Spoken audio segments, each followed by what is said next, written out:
बिटिसिनि बायजोआव जोङो दिनै UBPF जोनोम जाबाय, इउनाइटेड बड' पिपुल्स फेडारेसन। बिनि थांखि आरो नोजोरानो जाहैबाय जोंनि बर'नि राव हारिमु थुनलाइ राजखान्थियारि बिथिङाव जों समाजखौ जौगाहोनाय आरो लोगोसे जोंनि बर'फोरनि मोन्थाय बर' कसारि वेलफेयार अट'नमास काउन्सिलखौ जों सोरजिबाय। बे सोरजिखांनायनि उनाव बर' कसारि वेलफेयार अट'नमास काउन्सिलनि जा डेभेलपमेन्ट जाहाथे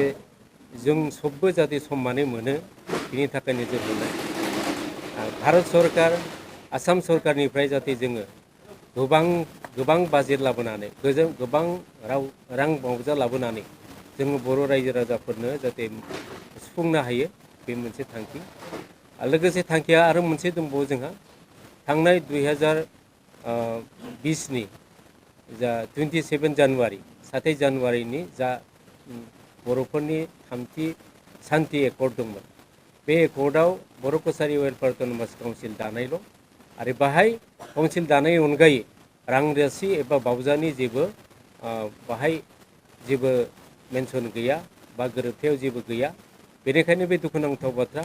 काउन्सिलखौ दैदेननोबा रां राशि नांगोन। बे रां राशिनि थाखायबो जोङो सेन्ट्रेल गभर्नमेन्ट आरो स्टेट गभर्नमेन्टखौ बर' कसारि वेलफेयार अट'नमास काउन्सिलाव जाहाथे थोजासे रां जाहाथे मोनो आरो बे रांजों जाहाथे जोङो बर' कसारि वेलफेयार अट'नमास काउन्सिलनि इनफ्रास्ट्राक्चारखौ जोङो गायसननो हायो, बे मोनसे जोंहा दङ। बेजों लोगोसे जोंनि राजखान्थि बिथिङाव गोबां जेंना दङ, बर' हारिनि गोबां जेंना दङ। फरायसालि बिथिङाव, समाज जौगानाय बिथिङाव, गामि जौगानाय बिथिङाव आरो माखासे हा हुनि मोनथाय जौगानाय बिथिङाव, फरायसालिनि बिथिङाव जोङो गोबां जेंना दङ। बेफोरखौ जाहाथे मोनफुंजोबो, जाहाथे सेन्ट्रेल गभर्नमेन्ट आसाम गभर्नमेन्ट बिथांमोनजों सावरायनायनि गेजेरजों जाहाथे जों मोननो हायो, बे आरो बेफोरनि थांखि आरो नोजोरखौ लानानै जोङो बे आफादखौ खौसेथि बर' सुबुं गौथुम बे आफाद इउनाइटेड बर' पिपुल्स फेडारेसन बेखौ जोनोम होनाय जादों। गोजोन्थों। 14 जिल्लानिफ्राय नुजाफैनो हादों। दिनै जोङो बुंनो हागोन बरपेटा, नलबारि, रङिया, बेनिफ्राय जोङो बुंनांगोन सनितपुर फैदों, गलाघाट फैदों, लखिमपुर फैदों, धेमाजि, रङिया गवालपारा दङ, कामरुप दङ, कामरुप रुरेल मेट्र' दङ,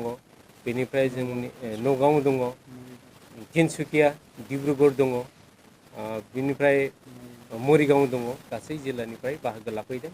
आरो जोंहा माखासे जिल्लाया फैनो गोनांमोन, दिनै बिश्वनाथ सारिआलिनिफ्राय दैबाना जानायखौ फैनो हायाखै। धेमाजिनिफ्रायबो फैनो गोनांमोन, अखा गोबां हादों, बिथांमोना फैनो हायाखै। जायखिजाया बिथांमोना जोंजों दं आरो अरायसम बिथांमोना जोंजों बाहागो लानानै खामानि मावगोन इयुन समफ्राव। उइदाउट मोनसेबो प्रुफ गैया, बे इलेक्सननि थाखाय बिथांमोना आंखौ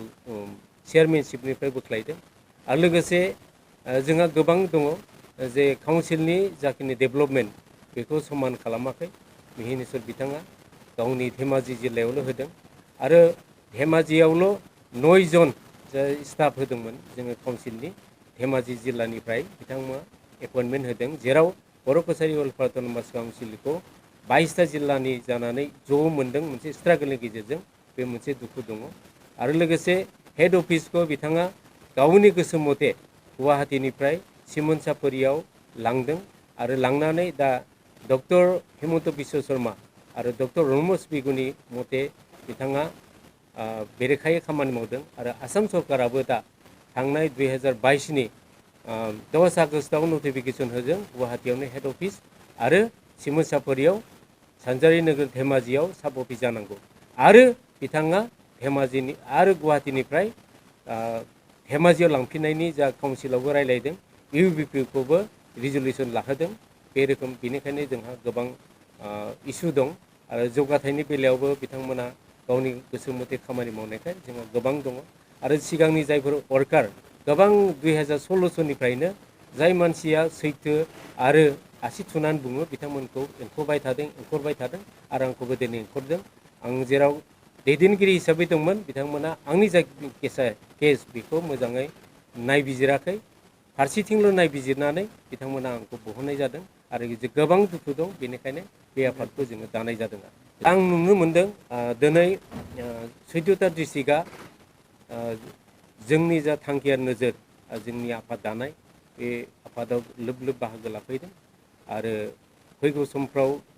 बांसिन बयबो जिल्लाया बाहागो लागोन बे खोथाखौ बिथांमोना बुंदों